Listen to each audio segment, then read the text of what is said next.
अस्सलाम वालेकुम दोस्तों, मैं हूँ सुबुही उस्मान और आप देख रहे हैं सुबुही का पाकिस्तान।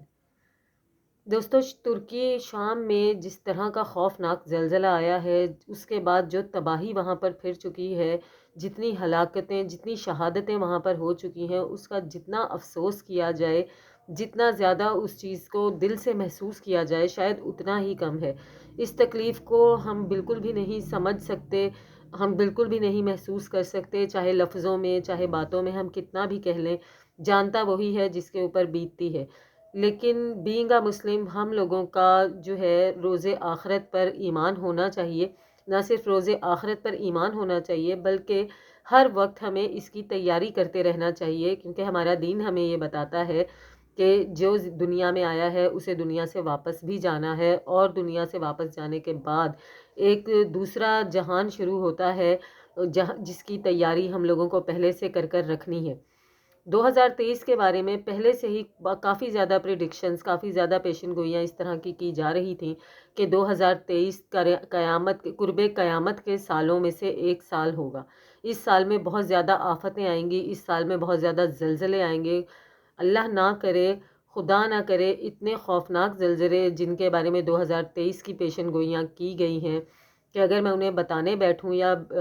आप लोगों के साथ उसको शेयर करने लगूं, तो मुझे यकीन है कि काफ़ी हद तक ये ऐसा ही हो जाएगा कि लोगों को जैसे डरा रही हूँ, या बस मैं यही कह सकती हूँ कि हमें अब एक तो हर वक्त अपनी आखिरत की तैयारी रखनी चाहिए, इसी के साथ हमेशा अल्लाह से नागहानी आफतों से पनाह मांगनी चाहिए। नागहानी आफतों के साथ साथ जैसे मैं आपको कह रही हूँ कि आखिरत की तैयारी रखनी चाहिए, तो नागहानी आफतों की भी तैयारी रखनी चाहिए। लेकिन पाकिस्तान जो है, बदकिस्मती से पाकिस्तान में वैसे ही कोई मामलात सीधे नहीं हैं, अच्छे नहीं हैं, तो ये नागहानी आफतों का क्या मुकाबला कर सकेंगे। हमारे जो हुक्मरान हैं वो इतने लॉयल हैं कि अगर सैलाब ही आ जाता है तो हम उसी को नहीं झेल पाते हैं। सैलाब की तबाहकारियाँ और उसके बाद हुकूमत के जो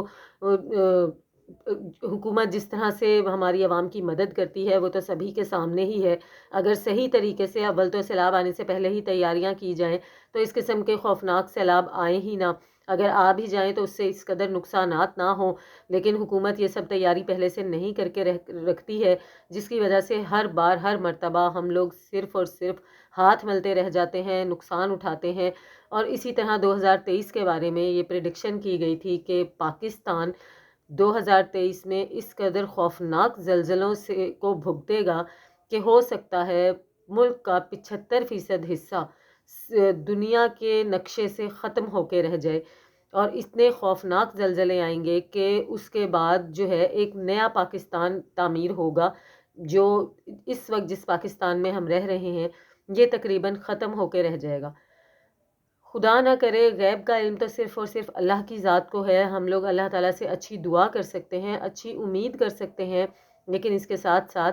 जो ऐसे इदारे हैं जो कि ज़मीन के नीचे की मूवमेंट्स को, ज़मीन के नीचे के दर्जा हरारत को, ज़मीन के नीचे होने वाली तब्दीलियों को नोट करते हैं, हम लोगों को बताते हैं, जो इस चीज़ पर तहकीक करते रहते हैं, वो तमाम इदारे पिछले 5 सालों से 2023 के बारे में पेशन गोइयाँ कर रहे हैं। 2023 के हवाले से उन्होंने जिन ममालिक का सबसे ज़्यादा ज़िक्र किया था कि जो ज़लज़ले की ज़द में आएंगे, उनमें तुर्की और शाम बिल्कुल लास्ट पर था। बल्कि लास्ट से मुराद मेरी ये है कि उन्होंने मैप पर जिस तरह से प्रिडिक्ट किया था कि इन एरियाज़ में ज़लज़ले आएंगे, मुल्क के, दुनिया के इन एरियाज़ में ज़लज़ले आएंगे, उन वो जिस लाइन के ज़रिए उन्होंने इस चीज़ का इजहार किया था,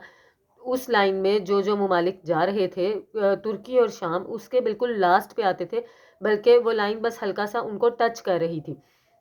और असल में वो लाइन जिन ममालिक को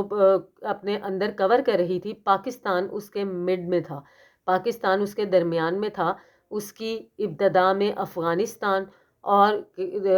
लास्ट पर इंडिया का कुछ हिस्सा था, लेकिन पाकिस्तान का तकरीबन पूरा का पूरा हिस्सा इस लाइन के अंदर आता था। अल्लाह ना करे कि ऐसा कुछ हो, क्योंकि हम पाकिस्तान में रहते हैं, हमें पाकिस्तान के लिए अच्छी दुआ करनी है, अच्छी कोशिशें करनी है, लेकिन इसी के साथ साथ ये फ़िक्र ज़रूर होती है कि 2005 का जो ज़लज़ला था, جس قدر تباہی اس زلزلے نے مچائی تھی، آج تک ہمارے ذہنوں میں اس کا خوف موجود ہے، آج تک اس کی تباہ کاریاں ہم لوگ بھول نہیں سکے ہیں۔ تاریخ میں وہ ایک بدترین اور بہت ہی بڑا زلزلہ مانا جاتا ہے پاکستان میں۔ لیکن اب اگر خدا نخواستہ جس طرح سے بتایا جا رہا ہے کہ 2023 میں جو زلزلہ آئے گا، 2005 کا زلزلہ اس کے سامنے کچھ بھی نہیں ہوگا۔ آپ لوگوں سے میری گزارش ہے، میں خود بھی مسلسل اللہ تعالیٰ کے آگے یہ دعا کروں گی کہ اللہ تعالیٰ ہمیں ناگہانی آفتوں سے محفوظ رکھیں اور ہمارے حکمرانوں کو یہ عقل دیں، یہ ہدایت دیں کہ کسی طرح سے وہ ان چیزوں کی طرف بھی سوچیں، ان ناگہانی آفتوں کو، قدرتی آفتیں جنہیں کہا جاتا ہے، ان سے سیفٹی کے لیے کچھ کریں۔ لیکن ہمارا تو یہ جو ادارے ہیں جو ان چیزوں پر تحقیق کرتے ہیں، وہی سسٹم اتنا ناکارہ ہے، ہم لوگوں کو تو پتہ ہی نہیں ہوتا کب سیلاب آئے گا، کب زلزلے آئیں گے۔ اگر اتنا پتہ ہو تو ہم اس کی تیاریاں نہ کر کے بیٹھ جائیں۔ بتایا یہ جا رہا ہے کہ زمین جس مدار پر گھومتی ہے اس کے نیچے بھی ایک بال کی طرح کی چیز ہوتی ہے جو کہ لگاتار گھومتی رہتی ہے، اور اب اس کا گھومنا بند ہو گیا ہے، اس کی موومنٹ بند ہو گئی ہے، اور یہ موومنٹ اس وقت بند ہوتی ہے جب کیا کہتے ہیں دنیا کا اینڈ ہوتا ہے یا بہت بڑے بڑے زلزلوں کے آنے کی امید ہوتی ہے۔ خدا نہ خواستہ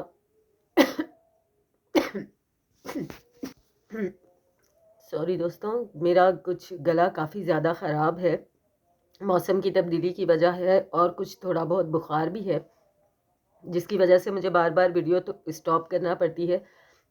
گلے میں بہت زیادہ پرابلم ہو رہا ہے۔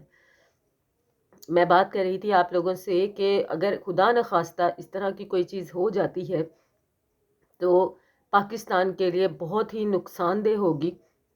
کیونکہ ہمارے پاس حفاظتی اقدامات جو ہے جدید ممالک کی طرح نہیں ہے۔ وہ ممالک جن میں بہت زیادہ جدید انتظامات ہیں، وہاں پر بھی اس لیول کا زلزلہ، جو آپ دیکھیں ترکی اور شام میں اس وقت جو حالات ہیں، اس وقت جو معاملات ہیں،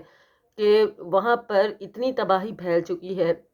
اتنی زیادہ ہلاکتیں ہو چکی ہیں کہ کہہ رہے ہیں قبرستانوں میں جگہ کم پڑ گئی ہے، جنازے اٹھا اٹھا کے لوگ،